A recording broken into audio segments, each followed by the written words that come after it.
মধুমালতী, মধুমঞ্জরি, মাধুরীলতা, যেমন সুন্দর তেমনি নামগুলো ভীষণ সুন্দর।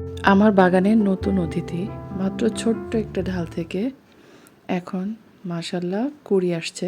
আরিশাকে স্কুলে দেওয়ার পথে প্রতিদিন এই ফুলটা দেখতাম আর মুগ্ধ হয়ে তাকিয়ে থাকতাম কখন একটা আমি এই গাছের ঢাল লাগিয়ে দিব। হঠাৎ একদিন দেখছি ঢালপালা ছেঁটে ফেলে দিয়েছে, তো একটা ঢাল নিয়ে আসলাম। সেদিন আবার বৃষ্টিও ছিল, দেরি না করে সঙ্গে সঙ্গে মাটিতে লাগিয়ে দিলাম। যে কোনো ঢাল লাগানোর ইচ্ছে থাকলে বৃষ্টির দিনে লাগাতে হয়, তো আমার টবও রেডি ছিল, তো আমি লাগিয়ে দিয়েছি। সাথে সাথে কয়েকদিন পর দেখি পুরনো পাতাগুলো ঝরে গেছে, নতুন পাতা বের হচ্ছে, আর এখন কুড়ি দেখে মনটাই ভরে গেছে। এই আনন্দ ভাষায় প্রকাশ করা সত্যিই কঠিন। আমার ইচ্ছে গাছটাকে একদম ঝোপালো করে ফেলা, কেটে কেটে ছোট রাখা।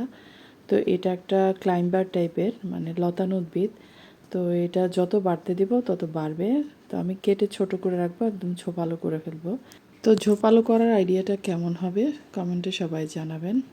আর যখন পুরো গাছটা ফুলে ভরে যাবে, সেই সুন্দর মুহূর্ত দেখার জন্য অপেক্ষা করুন নেক্সট ভিডিও দেখার। সবার জন্য অনেক অনেক ভালোবাসা, শুভকামনা রইল।